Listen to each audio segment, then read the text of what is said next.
morning, cousins, and welcome to another session of Honest Talk About Women, where you'll learn tips, tricks, and strategies on how to navigate the minefields of dating and relationships. Don't forget to hit the like button, subscribe to the channel, and also comment in the comments section. It all helps with the YouTube algorithm. If you have a story you want to share with viewers, you can contact me on my email address listed below. Today's session will be on passport bros. For those that don't know what passport bros are, it's men in the West basically seeking a woman in another country, mostly Eastern Europe, Russia, or Asia. I'm sure South America and Africa come into play too, but I'm not too familiar with men seeking people from those countries. But anyway, Eastern Europe, I'm sure there's some gorgeous women there that have traditional values that Western men are looking for. I once dated a lady from Estonia, and she was a real honey and very feminine, very traditional values, but nothing worked from that. As for Russia, slightly different psychological profile. Unfortunately, that country is going through a lot of turmoil at the moment, and things are very harsh and very chaotic. And I can imagine there'd be quite a few women there wanting to get out and get into the West. So you've got to factor that in. Should you be looking at a Russian woman, would they be with you, or would they just be getting a ticket out of Russia? But my focus on this session is Asia. Most guys go to Asia, in particular the Philippines or Thailand, two countries where a lot of men go to seek a wife. And Thailand in particular is very, very user-friendly for guys. There's a huge sex industry in Thailand that a lot of Western men go to, in particular 𝗪cie. This video is not on that. It's not on how to get laid within 60 minutes of being in Bangkok or 𝗪cie. That's not what this video is about. This video is about seeking, if you're to seek a Thai woman, then it's seeking someone who's very genuine, very caring, very soft, and wanting to run with you and be supportive to you. So with Thailand, there's a lot of trickery, a lot of smokes and mirrors. We've all heard of hypergamy. It's very common in the West. Basically, for those that don't know what hypergamy is, it's been around for thousands of years. Basically, women seek men that can lift them up socially and economically, and most of them date along or upwards, and it's a very common theme in the Western world. Unfortunately, in Thailand, it's amplified because of the wealth disparity. So an average person in the West can be considered very wealthy in Thailand, because a lot of Thai girls come off a very, very low base. So for those men that are going to Thailand, you've got to have your eyes wide open, because there's a lot of fishhooks. But you're considered very wealthy compared to them, and a lot of women in Thailand are hypergamous. They are looking for a better deal than they've currently got, or they have, and they're looking at your present value, which I've mentioned in other videos. But there can also be a lot of trickery with Thai women playing the long game. And you may be asking, why would men go to another country to seek a woman? Well, in the West, a lot of women have become quite independent, and they've been given a lot of rights under the women's movement, and that's all good. There's no issues there. A couple hundred years ago, they were treated poorly.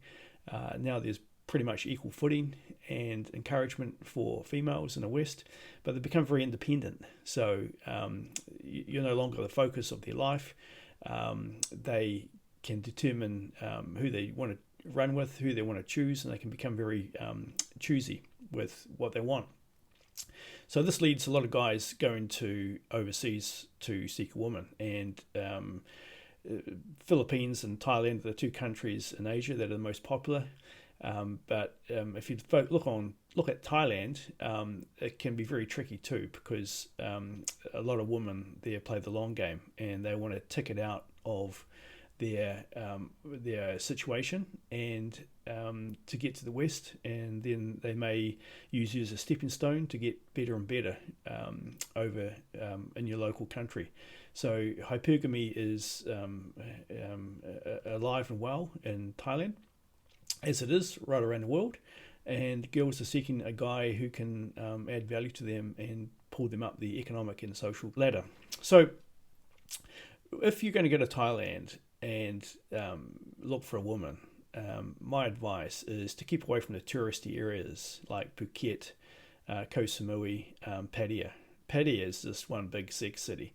So for those that aren't familiar with Thailand, it basically got activated the sex tourism industry during the Vietnam War, where the United States government had close to 500,000 US soldiers in Vietnam.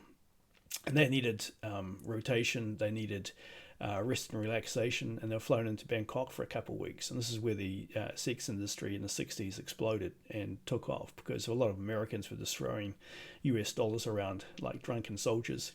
And it created a huge activity. And that's long gone, thankfully, but the industry there is still alive and well. So if you're looking for someone genuine in Thailand, keep away from the touristy areas. That's my advice. Pattaya, forget about Koh Samui, Phuket. They're just touristy areas where women, there's a lot of bar girls, a lot of tattooed, drinking bar girls who are in the bars. They look at the foreigners as a meal ticket out of their situation. They've been through 1,000+ guys, and it's an underbelly. You're dealing with the bottom of the barrel. What you want is a genuine, caring woman from the other regions of Thailand, and most likely a lot of men go to Isan, which is a big provincial area of Thailand where there's quite a low economic base, and they get out and they search and they use various apps. Thai Cubic, Thai Friendly.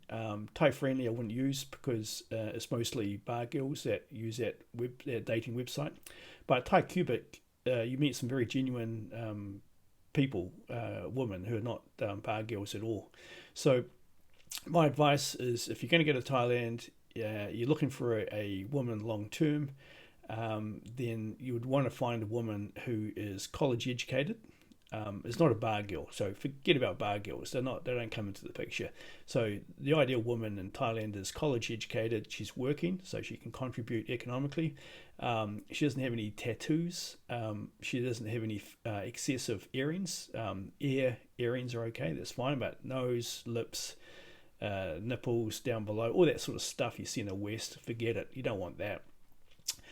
They don't drink, because there's a lot of women, especially bar girls, that drink a lot, and you don't want a woman that drinks a lot. So prefer no drinking. Obviously no smoking, because smoking gives you cancer, so that's out.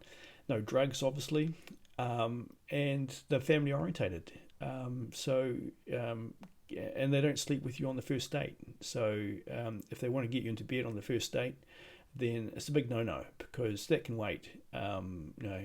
Date 3-4 times and make sure she's genuine and she's just not trying to sex bomb you and win you over emotionally, and then she'll go for you financially. So I've got an excellent video on Gary in Pattaya, who unfortunately lost his life. He was from New Zealand. He went to Pattaya and he got sex bombed by a bar girl, and he was naive. So he was sexually naive and he was commercially naive. So sexually naive, that he went to, is like a little boy going to the candy shop.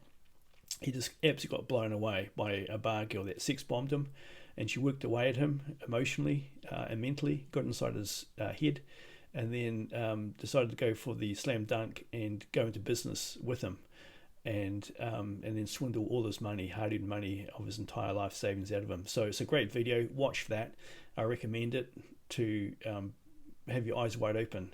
So I actually met an American guy in Bangkok, and he told me a fascinating story. He met his first wife in Isan, and she was a beautiful, beautiful woman. He showed me photos of her. She was just absolutely stunning. So she was college educated.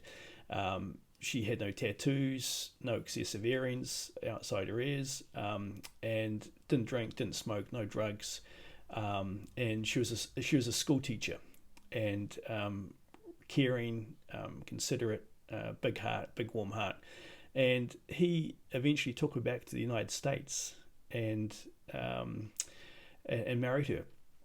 And the thing is, to get her from Thailand, he had to pay a dowry to the parents of the woman he was about to marry back in the United States, and that dowry was $15,000 US.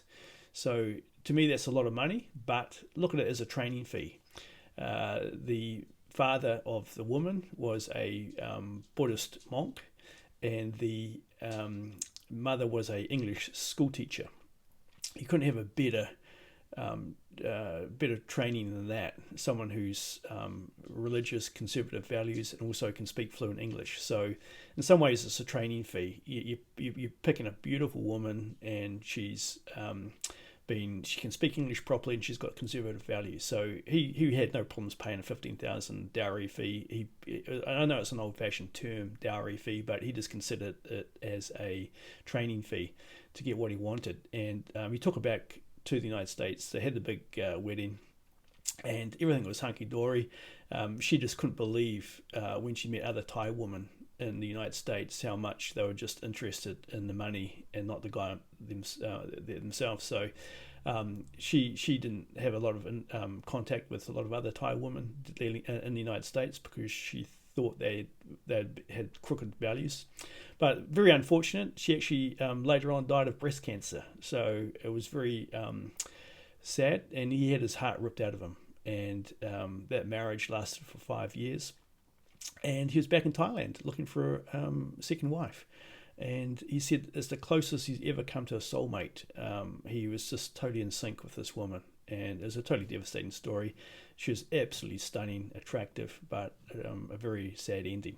So there are beautiful women out there in Thailand.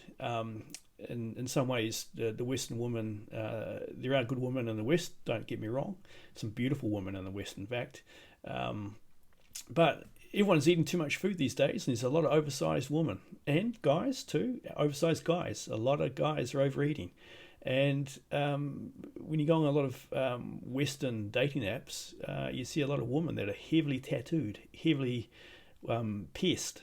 And the comments they make about drink and smoking and things like that, it's totally a no-go. And apparently, unfortunately, there's a lot of women like that in the West now, and guys too, who are overweight, drink. So a lot of men now are looking overseas, and that's why it's called Passport Bro. So in the past, Passport Bro was considered men that can't make it in their local country, and they need to go over and get a subservient wife overseas. But that's not the case. Yes, you do have elderly, overweight men, white men in Asia looking for young brides or young ladies, but that's just part and parcel of the total environment. There's a lot of fit, healthy, athletic, energetic guys who are looking for women in Asia too. So that's it, guys. That's it for Passport Bros. If you're looking at getting a woman overseas, in particular Thailand, it's one of the most Western-friendly male countries in the world when it comes to meeting women and dating. So do go there, but eyes wide open. Don't get involved with the bar scene.